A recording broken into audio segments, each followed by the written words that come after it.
Welcome back, everyone, to a new episode of the Johnny Rogers Show. I'm very excited for my guest today. He's a comedy writer who has written for the likes of Jay Leno, David Letterman, and Joan Rivers. He's got a new book out now called Live from the Beginning of Time, Late Night Comedy Monologues Through the Ages. Ladies and gentlemen, give it up for my friend and yours, Ben Alper.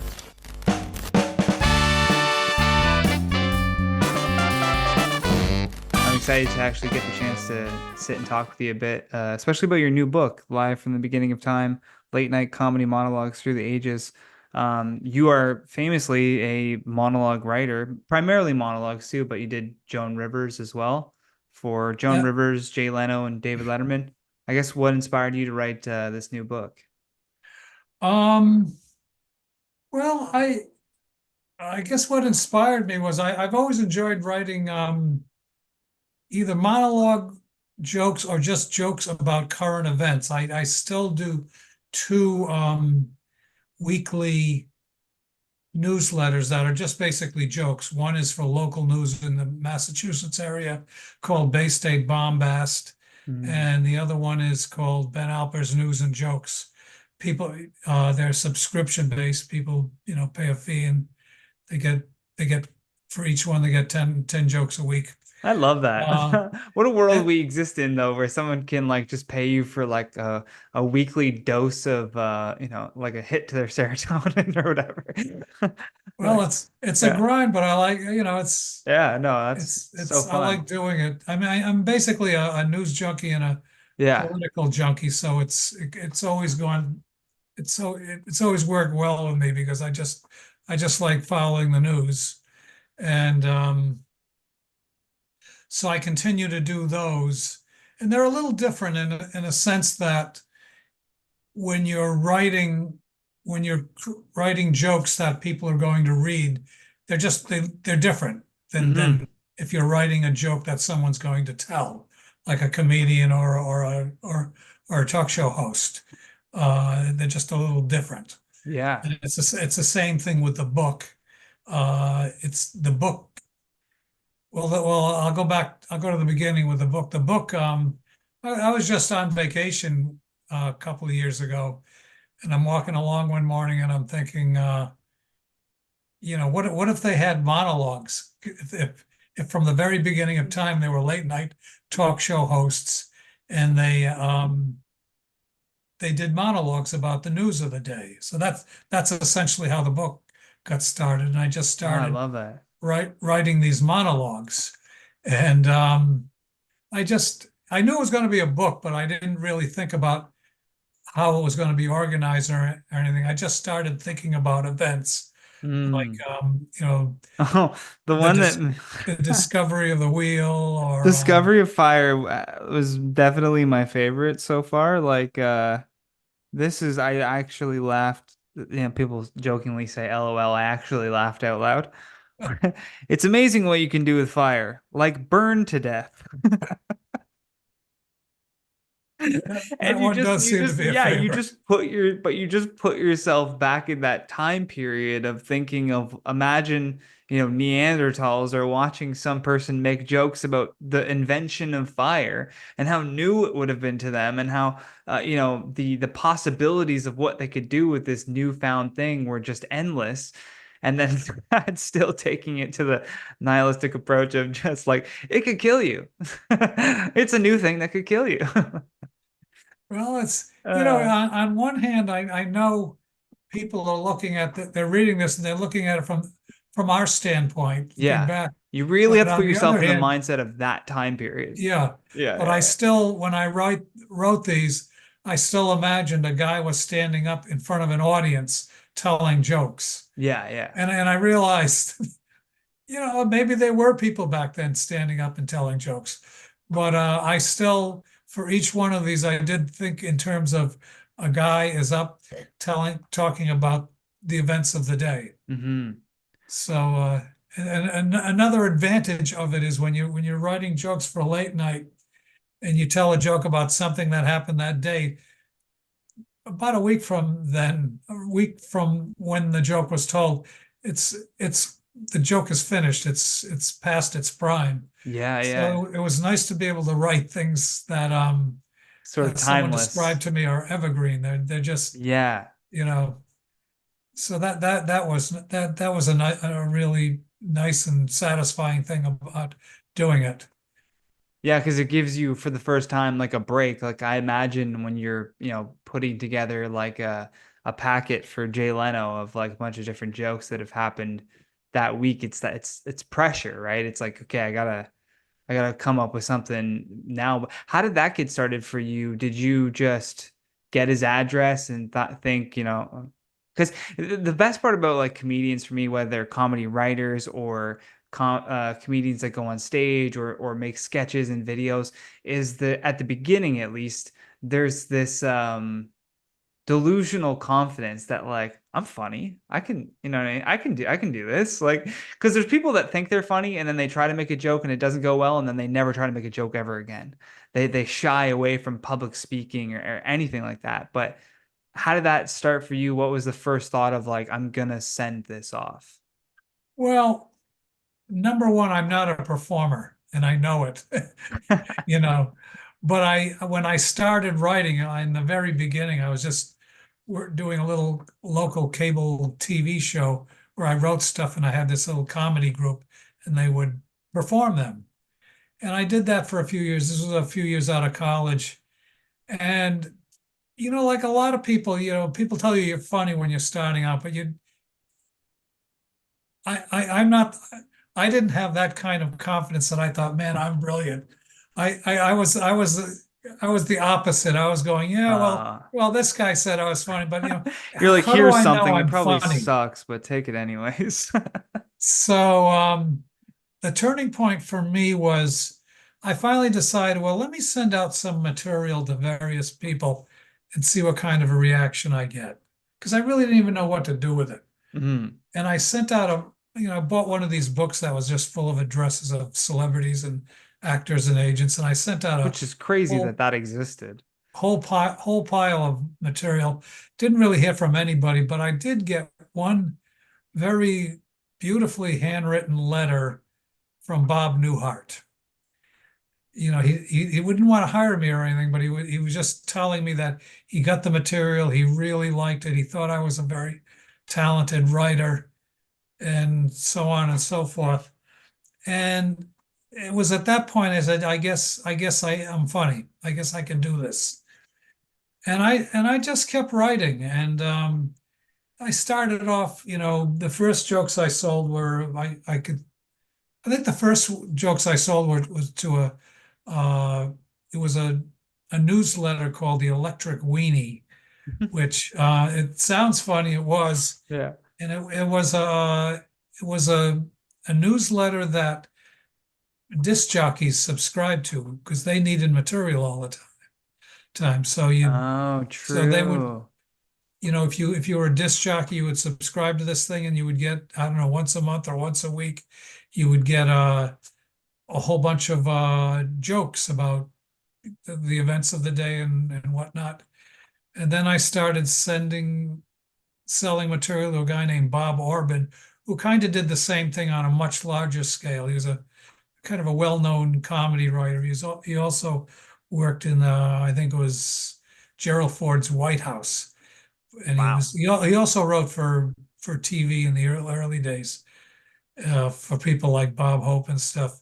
So I started sending material to him, and then the next person I sold stuff to was Joan Rivers, and Just that's a crazy like local TV guy. Like sure he's worked maybe with like Bob Hope and then Joan Rivers being the second one is a cra well, crazy I leap. again, I just found her name and address somewhere, Yeah. sent it to her, and she sent back a contract, and I sent some stuff.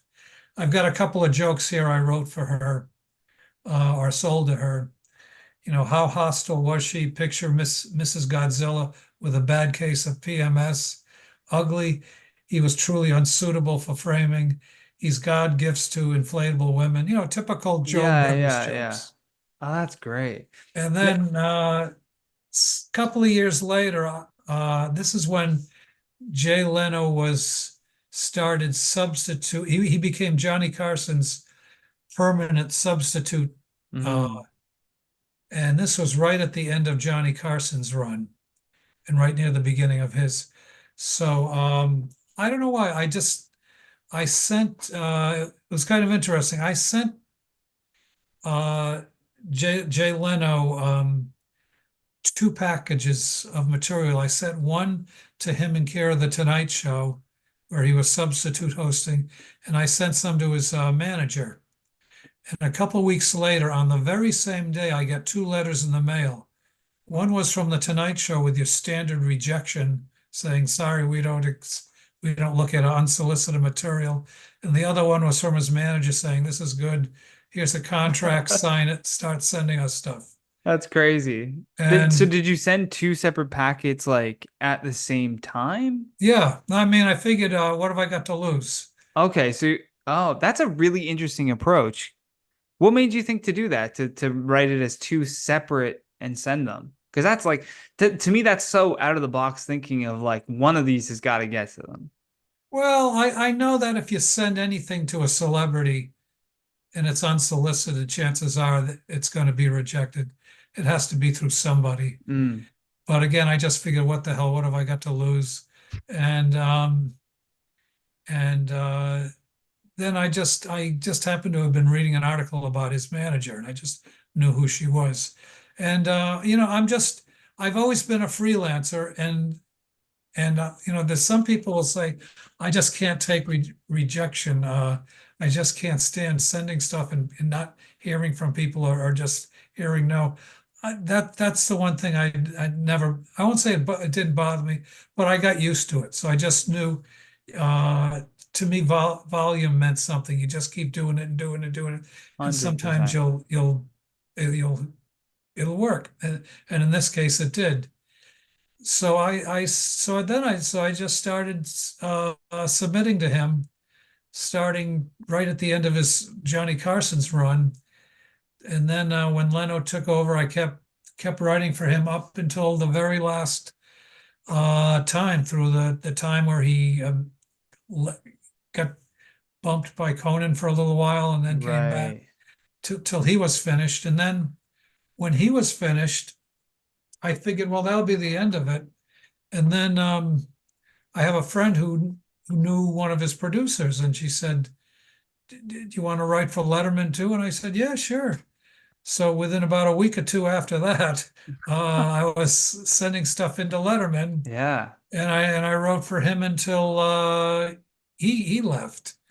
It's And amazing how then the credibility just sort of stacks though, right? Like just, you once Joan Rivers gives you the break of being like a celebrity that's paying for your work, then now you can say my work is the level of Joan Rivers. So that makes it easier for a Jay Leno manager to go, well, if Joan Rivers, you know, stamped him, then we should too. And then you go to David Letterman, it's like, well, if Jay Leno and Joan Rivers have stamped his work, then we're okay to work with that. And it's like that that doesn't happen unless you just keep trying, right? yeah, you keep trying. Also, it makes you un it makes you feel like you're good enough. You know what I Yeah. mean? Oh, yeah, yeah. That confidence from that for sure. So I mean, by the time I started writing for Letterman, I wasn't thinking, oh, am I good enough to write for this guy? Yeah, yeah, It's yeah. like, well, I had the right connections, but it was, I guess for me, the thing that was so stunning was the Letterman opportunity was the first time it just came really easy. It wasn't Mm, like I had to send in like yeah, 58 submissions to this guy and that guy. So that was nice. I mean, it just felt too easy. And that's great. uh, and around that time, I well, actually, when I thought Leno was going to be the end, I said, well, I should write something about myself, because Mm, I'm not really good at that. Because I'm basically somebody who just likes to sit and write, and I'm not really particularly interested in writing about myself. So I asked myself, what do I know? What do I know about myself? And hmm I said, well, I know I'm an introvert. So I ended up writing a book called Thank You for Not Talking, A Laughable Look at Introverts. I don't know if I hold this up. That's a Is, great title. is this, Yeah. oh, it's backwards. Forget There. about it. No, no, no. It showed up mirrored on my end, so people will Okay. see it. Yeah, yeah. So, Thank you for not talking. The amount of so, times I get in the elevator and wish I could say that to someone at the end of it. well, something, well, well, as an introvert, I go, isn't this nice? I don't have to talk to anybody, you know? So, uh, Uh, so anyways, I wrote that and then I was working for, Letterman. And then when he finished, I just kept up with the newsletters. And in the meantime, I've also written for other people, mm, other, small, I don't want to say small time comedians, but lesser known comedians. sure. I've written for businessmen, roasts. Um,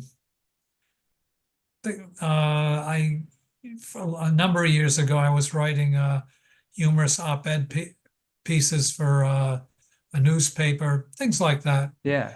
So I've just kept writing, and it's just a routine I've grown used to. I mean, I normally get up maybe about 5:30 in the morning every day. I sit down and I just look at what's going on in the news, and that's to me that's the nicest time of the day.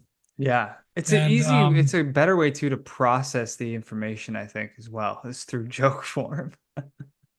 uh, I think so. Um, but and the I guess the other thing, and I think you can understand this, I think what makes a comedian or a comedy writer different is that we're always looking for a joke. Hmm. I mean, sometimes it stuns me when something really bizarre happens and I can tell someone who saw the same thing uh isn't even thinking about it. I'm going, oh Yeah, wow, yeah. you know. And uh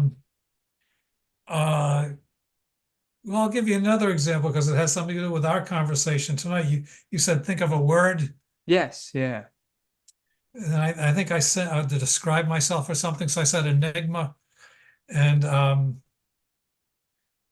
then after I thought of that saying, and the saying enigma, what is that? Enigma wrapped in a mystery. That there's an old saying, Mm. and I thought, well, I guess I'm more of an enigma wrapped in milk chocolate.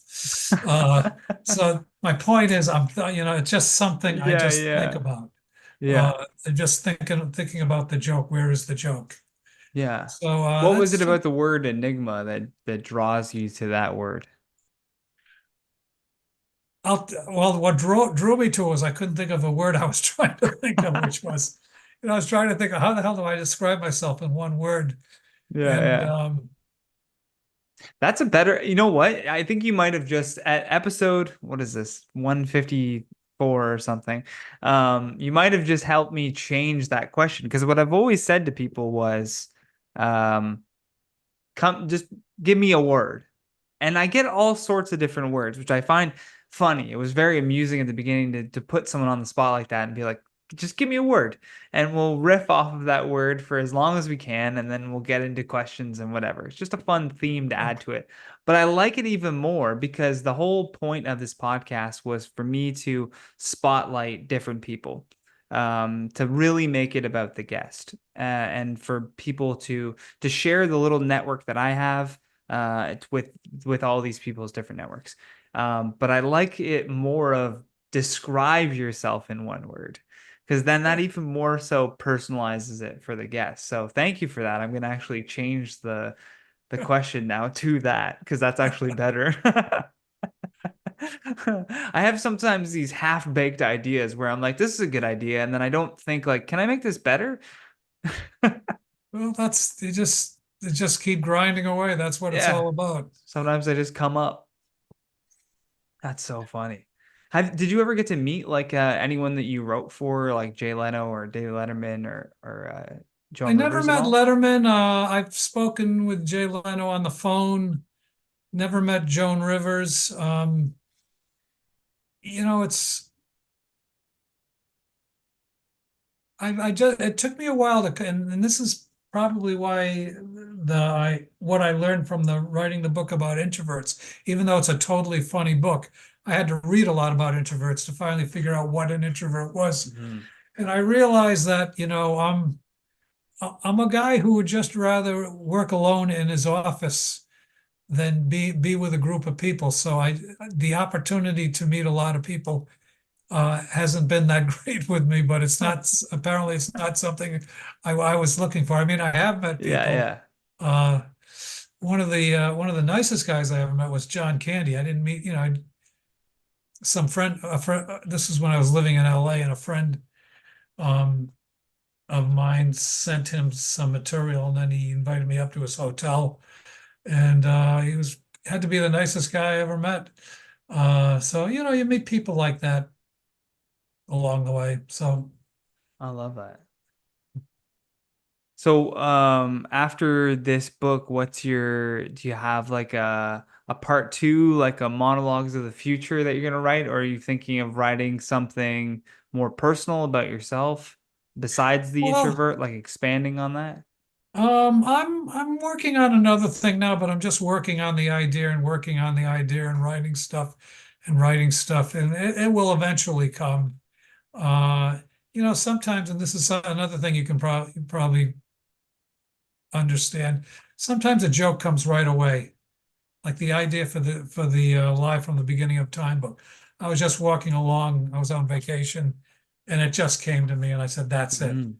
Uh, the one I'm working on now, I think it's eventually going to come, but it's just taking time, and Yeah, eventually I'll understand. But I'm not, in the meantime, I'm still writing and writing and writing just to figure out what it is, um, what will be, the final idea. So, yeah, in the meantime, I'm writing the jokes every week, and there's always something to write about, or somebody to write for. So, yeah, um, definitely. I'm very big on the execution process of a creative idea. So like something like a book, like I've thought about writing a book before, but it's the task seems so daunting. What was, if you had one, did you have like a structure or a method in completing the book? Like were you thinking, okay, I'll write about, from this time period to this time period, and then every day from this time to this time you sat down and write? Like what was sort of the process behind it?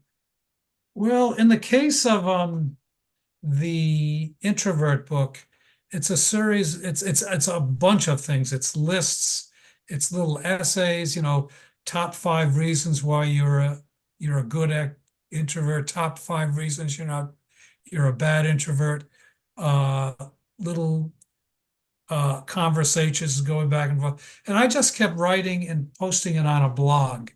And then at a certain point I said, okay, um I got enough material here for a book. And then I organized it and wrote some more stuff. In the case of the monologues, I just started writing the monologues without really thinking about how I was going to organize the book. Mm. So for example, one of the first things that came to me was about the invention of fire. I just thought about what are important events in history that people know about. Because the one thing I couldn't do wouldn't have worked was to write about events nobody knew about, because then you'd have to spend so much time explaining things. So Yeah, yeah. I just started writing, I started with all the low hanging fruit, like, the invention of the light bulb, the invention of the wheel, and things like that. Um, and then every once in a while, I would come up with something a little different, like, uh, one day I'm sitting there thinking, why don't I do something on Sir Lancelot? And then I thought, well, did he even exist? And then so I look it up. I So now did you got to spend a do lot of time history doing research. research with this, and then I find out that Sir Lancelot was a fictional character. Ah, So, but that ended up being a monologue where a guy's going, I told, it's at the time of Sir Lancelot. The host is saying, I kept telling my staff, we got to get this Sir Lancelot guy on the air, on the show. He'd be great. And my staff keeps telling me he doesn't exist. Well, turns out he doesn't. And then he finishes the monologue. yeah, yeah. So I just kept writing him and then writing him. And then I set a goal for myself. I said, this thing should probably be about I don't know, about 100 um, monologues. Plus, it also includes what are called desk pieces, Mm. which in the talk show business is are the jokes that the hosts tell after the monologue where they're sitting at the desk. So I wanted to intersperse the monologues with some desk pieces just to mix it up. So when I felt like and oh, look who's A joining the cat. show. So Cat uh joining the show. so so when I felt like I had enough material, then I said, okay, well, how am I going to organize this? So then I said, well, I'll just put them in chronological order. And then I divided that up into US history and world history. Mm. And that's basically how the book was structured. Um, and the thing that kind of surprised me, because I didn't really give this much thought when I was writing it, was that it really turned out to be also kind of a little history book, Yeah. which Yeah, totally. I didn't think about it until people who read it kept telling me, oh, this is like a I'm learning some history from Yeah, this. yeah, yeah. And It's kind of like you're going through a quick timeline of like just human history. so so that's how it was. It was fairly easy, and I had a very good uh an excellent editor who really helped me a lot. And so I mean, I mean, I have to say, as I got towards the end, it was getting harder and harder to Mm. find things to put in the book. You'd think so much has happened in world history that Yeah. there'd be a lot, but Scat. that's probably why I haven't really given much thought to a second book. I could probably do it, but Yeah, it's a lot though. Like it's and a it, long process. What was like the start to finish time for this book? I would say it was probably about a year and a half, 2 years. But I mean, that wasn't the only thing I was working on. Ah, I'd okay. work on it, put it I'd work on it and then put it aside. What another thing that made it interesting for me is, and this is still why I like doing the weekly jokes, is I write those like monologues in a sense, monologue jokes in the sense that when you're writing monologue jokes, say today, you're writing them for today. You're not Hmm. you know, you write 10 jokes and boom, you send them out. You don't really have time to really to agonize over them. And it was nice to be able to write these things, put them down and come back and look. Uh-huh. And these were I didn't write, I it took me a while to do a lot of rewriting on this. Which was a nice thing to have. And I mean, I looked at it and I look at it now and I think, boy, I can see why these in some ways are much better than what I used to send in That's because great though to be because able you to have the have. time. Yeah, exactly. But to be able to have like a written piece of work that people can purchase that you believe is like even better than what you were writing for these late night hosts is just that's amazing. Yeah, it was really enjoyable, and to be honest with you, I'm surprised at the great feedback that I've been getting. Uh, because I don't know, I won't say well, I'm just really happy. And what I really like is that anytime someone tells me they like the book and they give examples of what they like, it's always something different in it, Oh, which is I love nice. that. It's not like everyone's saying here's this one joke that that I like and everyone liked didn't care for that. So, but I mean, that's kind of how humor works in a way. Uh, it's so subjective that you can't expect everybody to like the same thing. Yeah, yeah, it just hits different people like in different ways based on what they're bringing to it, the lens that they're viewing your joke through, basically. And and in some ways it's less scary than when I mean when I used to write stuff and send them out in the morning or whatever, and they had Yeah, to get out right away. You just didn't have time to really sometimes think about them, and then they go out, and the next day you go, "Oh, why didn't I write this or why didn't I write that?" yeah. So it's just nice to have a little extra time. What are your thoughts like as a comedy writer on I mean I feel like we're already sort of past this period, but it was a very interesting time period of this sort of rise of they call it political correctness of like some people were just they would go into a tizzy over the smallest thing that never used to affect people like 10 years prior to that, 5 years prior to that. Some people believe that like, oh, it's good for comedy because it makes you have to write smart and try to navigate this new territory. And some people think it's bad because maybe they're free speech activists and they think that you should be able to say whatever you want to say as long as it's funny. Where do you sort of fall on that subject? Well, you're never going to please everybody. I know that. And there are so many more comedians today than there used to be. Uh, and there's so many more venues. I mean, if you think, I was going to think, I was thinking, when you say, is it getting too politically correct? All I could think of was the Tom Brady roast. Uh, Yeah, that was so, crazy. um, so That's how I know we're I, past it. yeah, so I think it would be really hard not to offend somebody, and and I guess I I think in order to really have great comedy, you got to be willing to push the limits a little bit. You got to be willing to risk offending people a little bit. Hmm. Uh, if you're just too careful, I mean, I don't find it uh, that funny or entertaining. But on the other hand, there are some people, I guess, comedians who are considered, I guess, very politically correct, who they have their own audiences. Yeah. Yeah, that's the amazing thing about today's time is literally everyone can have their own audience. So, but it's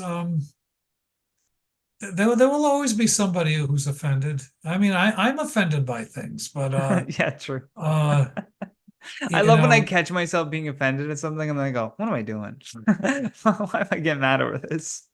well, Uh, what I catch myself doing, and it's because of my age, yeah.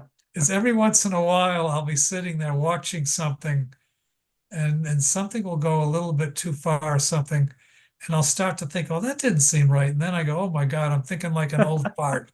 Uh, Yeah. I mean, I have to say, if you ask me who was my favorite late night show host, I'd still say it was Johnny Carson, just for his artistry. Hmm. Um, and you listen to these guys, and they never did anything off color, uh, at least compared to today. And I do miss, and I understand why things are the way they are today, but I do miss when things were a little less political. As much as I love Stephen Colbert and I watch him every night, Yeah. uh, I miss it when a comedian could get up, talk show host could get up and speak to the entire country. Yeah. Uh, Jay Leno tried to do it in the very end, or he always tried to do it, but I could tell that by the very end he knew it was time to go because he just knew he Hmm. couldn't keep doing that. Yeah, I think it was Jon Stewart who really kicked that off because he Yeah, he was so different from all the other late night shows at that time. Where here you have this comedy show where he's like going through the news and he's you can tell that he's improvising off the teleprompter as well too. And he was so good at doing that that I think everyone else thought, okay, this is the business model now.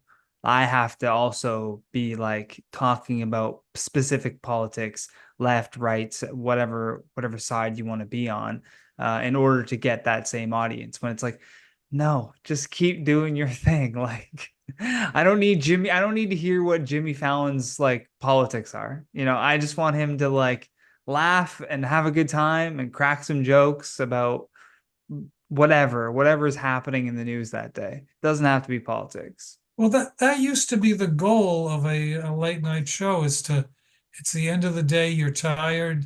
Um, you just want to entertain your audience. Well, the audience is tired. Um, that's not the way it is now. I mean, I watch, I'm like everyone else. I watch the shows that I watch for the politics. Hmm. I'm very political. You know, it's funny when I started doing these podcasts, I said, geez, do I have to hide my politics? Because who's listening to these things? Yeah, yeah, yeah. And Uh, they live on the internet forever. You're like, oh God. and Yeah. and I try my best not to talk too much about politics because it just never goes anywhere. It's such a pointless conversation to have nowadays. well, if I had, if it's with people know and I'm familiar Yeah. with, um, but That's what I mean though. Like even if I'm talking to somebody whose politics I agree with, that's a boring conversation to have. And then if I'm talking to somebody whose politics I don't agree with, that can quickly spiral out of control.